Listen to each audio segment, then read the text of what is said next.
visuals now coming in from the Kal Bhairav temple. The Prime Minister has reached there. The Prime Minister is going to offer prayers at the Kal Bhairav temple, and then after that he will head towards the DM office where the top netas are waiting for the Prime Minister for the nomination process in fact to begin. We saw Amit Shah, we saw Hardeep Singh Puri, the Chief Minister of Maharashtra Eknath Shinde, Chandrababu Naidu, all the top NDA netas waiting at the DM office for the Prime Minister to arrive. Meanwhile, the Prime Minister has reached the Kal Bhairav temple. We are getting live visuals now of the Prime Minister at the Kal Bhairav temple where he will be performing a puja, and after which head towards the DM office to file his nomination. The third time in fact the Prime Minister is filing his nomination from Varanasi. The second time that he is contesting only from Varanasi. In 2014 the Prime Minister contested from both Vadodara and Varanasi, and after that Shri Narendra Modi की बात करें तो आज का दिन उनके लिए बेहद अहम है, और इस बेहद अहम दिन की जो शुरुआत उन्होंने की है वो मां गंगा से की है। मां गंगा का सबसे पहले उन्होंने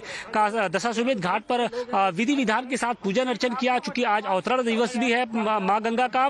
इसके बाद वो यहाँ से सीधे गंगा की लहरों पे ही सवार होकर नमो घाट पहुंचे, और इस वक्त वो नमो घाट से सीधे आगे की ओर निकल रहे हैं। हालांकि इस वक्त वो नमो घाट पर इस वक्त जो पूरा जो नया नवनिर्मित ये घाट है उसका भी निरीक्षण कर रहे हैं, क्योंकि दो पार्ट में ये पूरा घाट बना है। एक पार्ट बन चुका है, जबकि दूसरा पार्ट आप जो हरे रंग के पर्दे देख रहे हैं उधर वो जा रहे हैं। उस तरफ अगर बात करें तो पार्ट 2 की बात करें नमो घाट की, तो वहां पर बाकायदे हेलीपैड भी बनाए जा रहे हैं। यानी इस घाट पर अगर आपको आना है तो आप सड़क मार्ग के जरिए भी आ सकते हैं, जल मार्ग के जरिए भी आ सकते हैं, और अब जो नई सुविधा काशी वासियों को मिलने जा रही है, सैलानियों को मिलने जा रही है, श्रद्धालुओं को, उसमें वो हेलीकॉप्टर के जरिए नमो घाट पर पहुंचेंगे, और इसके बाद वो यहां से क्रूज के जरिए या फिर नाव के जरिए पूरे घाटों का दीदार कर सकते हैं और काशी के घाटों का दीदार कर सकते हैं। तो प्रधानमंत्री नरेंद्र मोदी को लेकर जो क्रेज है वो लगातार बढ़ता जा रहा है। बहुत सारे ऐसे लोग हैं जो सुबह से ही उनको देखने के लिए उनको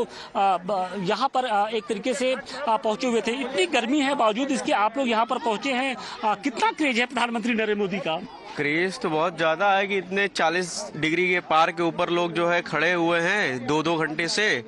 और बस अब की बार उम्मीद तो ये है कि अयोध्या तो हो गई, अब काशी और मथुरा का भी उद्धार कर दे, बस उसी लिए वोट देना है। और विकास तो कर ही रहे हैं। प्रधानमंत्री जी यहाँ पर